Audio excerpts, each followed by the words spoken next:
week Raw show opened October with a tribute 24 hours after the death of Brian Pillman, starting the show with a 10-bell salute before Shawn Michaels and DX came out for the opening promo a day after the first ever Hell in a Cell match, continuing to break new grounds in a shoot promo confrontation with Bret Hart that saw several references to Hall and Nash and legit contract situations, along with Michaels for the first time showing the MSG curtain call footage on television to put another stamp on the WWF's new attitude, with all the lines blurred between performance and reality, with this segment, which included the Pillman tribute and the heated Hart-Michaels promo exchange in the build to finally delivering the match after close to 2 years at Survivor Series, opening Raw big with a 3.3 rating to beat Nitro's 3.2 quarter for the first time since May.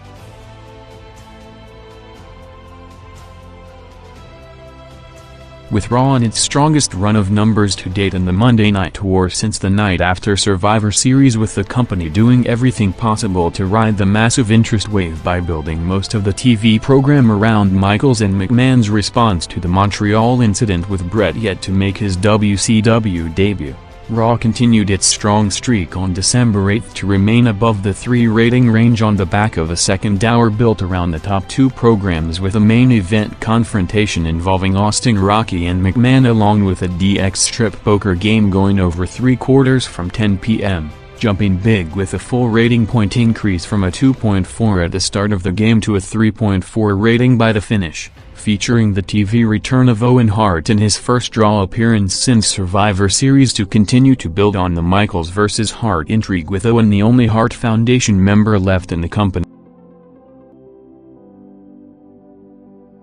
With curiosity at a peak 24 hours after perhaps the most talked about match in history taking place a day earlier in Montreal, resulting in Raw and Nitro jumping to their biggest combined audience in history, with Raw in particular drawing its highest rating ever for a 2-hour show on an opposed night with a 3.4 rating, peaking during the opposed hour with one of the most anticipated segments in show history, with Shawn Michaels' follow-up promo on the Bret and Montreal controversy the night before, drawing a 3.4 rating in Raw's biggest ever opening opposed quarter, setting up the main event with DX against Ken Shamrock, with the second hour after Nitro went off the air showing the massive increased interest on the night, with Raw, which was usually not gaining much of the WCW audience, spiking big to a 3.8 overall rating during the 10 to 11 p.m. hour in one of the biggest audiences in show history, closing the broadcast with over 4.1 million viewers to set up Michaels' first title feud against Shamrock, with plans to continue to capitalize on the Bret story over the next month.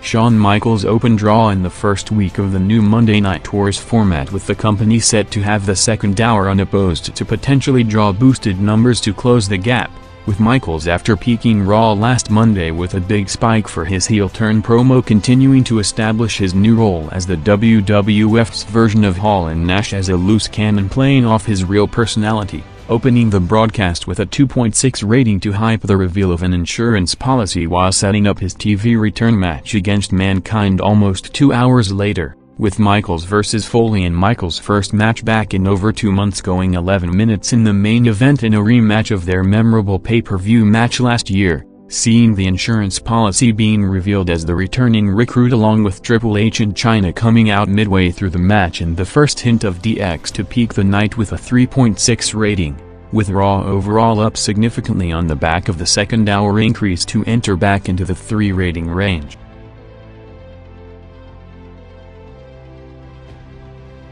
With Raw getting significant viewership boosts in the second unopposed hour in the past 2 weeks, with more WCW viewers sampling the product than in the past, Raw again picked up over 900,000 viewers immediately after Nitro went off the air for a loaded-up final 30 minutes, drawing some of the biggest numbers of the year, first with a Steve Austin interview with JR, followed by the headline tag match promoted throughout the show with Michaels and Hunter teaming for the first time against Undertaker and Mankind to go 14 minutes in the main event, drawing 2 straight 3.8 ratings in 2 of the most watched segments of the year in the final half hour, with Michaels continuing the hottest drawing run of his career, being involved in Raw's peak segment of the night for the 5th week in a row.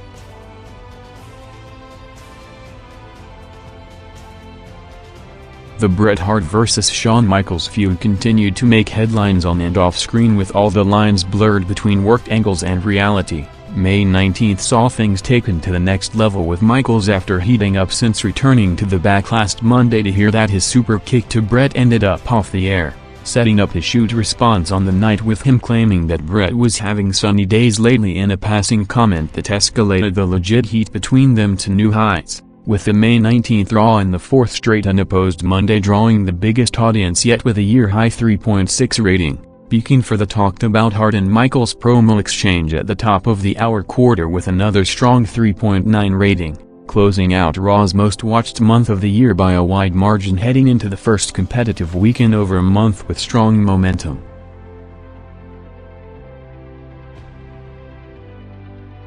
With the WWF carrying the momentum from the boosted numbers of the past month, May 26 and the first head-to-head Monday in over a month saw the company loading up the show by advertising 2 major segments a week in advance, with an Undertaker secret reveal by Paul Bearer along with a tag titles main event of Michaels and Austin teaming for the first time against Owen and Bulldog in Michaels' first match back in 4 months, and after building the hype throughout the night, saving both segments for a loaded-up final quarter which saw Raw spiking big for Michaels and Austin winning the tag belts in a 13-minute match, followed immediately by the Taker segment drawing a massive 3.9 rating to beat Nitro by over half a rating point, among Raw's highest rated and most watched opposed quarter in history, and the first time Raw won the final main event quarter since the NWO era started in mid-96.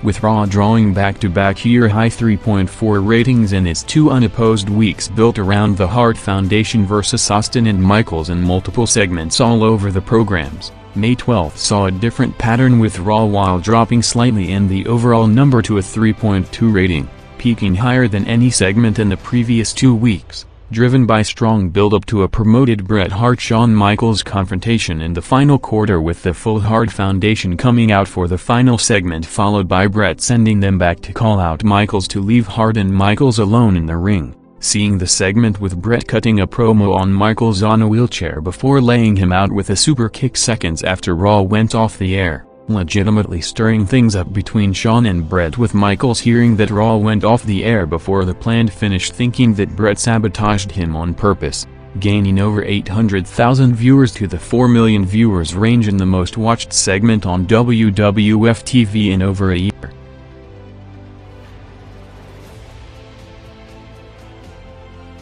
With the WWF product getting hotter by the week since Montreal and the new edgier direction going to the next level, the final Raw of 1997 closed with perhaps its most impressive rating of the year, as with WCW coming 24 hours after the biggest pay-per-view in company history in Starrcade '97, Raw not only held steady but jumped significantly in both hours to a 3.6 rating overall, driven by a massive second hour drawing a 4 rating with 2.9 million homes and the highest rated and most watched hour on an opposed night in show history, built on 2 major segments saved for the final quarter, first with JR after hyping a major announcement regarding Mike Tyson throughout the majority of the show, officially announcing him being in negotiations with the company to be a part of the WrestleMania 14 pay-per-view, followed immediately by a big main event promoted for over an hour with the first Michaels vs. Hart match since Montreal, with Owen vs. Michaels headlining the final Raw of the year, spiking big on the back of the Tyson hype and Michaels-Owen match going 9 minutes to over 4.4 million viewers to head into 1998 with the company's strongest momentum since the previous boom period. With the Canadian Stampede pay-per-view 2 weeks back ending up perhaps the height of the US vs. Canada feud, the televised peak took place on July 21 with Raw back in Canada in front of one of the hottest atmospheres in show history, matching the crowd with the product to put on one of the memorable Raw shows to date in perfect timing, with Nitro preempted to Tuesday for the week, seeing the broadcast featuring heated promos from the Hart Foundation, Austin and Michaels, to massive crowd reactions and strong numbers, with all drawing above the 4 rating range, spiking big to a 4.1 rating with over 2.9 million homes tuning in the second highest rated Raw in show history, only behind the 4.7 rating for Ultimate Warrior's debut in April '96 and the highest ever for a 2-hour Raw, with the show after the series of hot angles in front of the unique atmosphere, including a memorable Hart vs. McMahon confrontation, further establishing the WWF's new product direction. Headlined by a big star power US vs. Canada 6-man flag match with Bret Owen and Bulldog against Austin, Undertaker and Foley, which also saw the match on the special occasion crossing into a rare 10-minute overrun, peaking with a massive 4.7 rating for the main event and one of the highest rated segments in Raw history, totaling around 5 million viewers.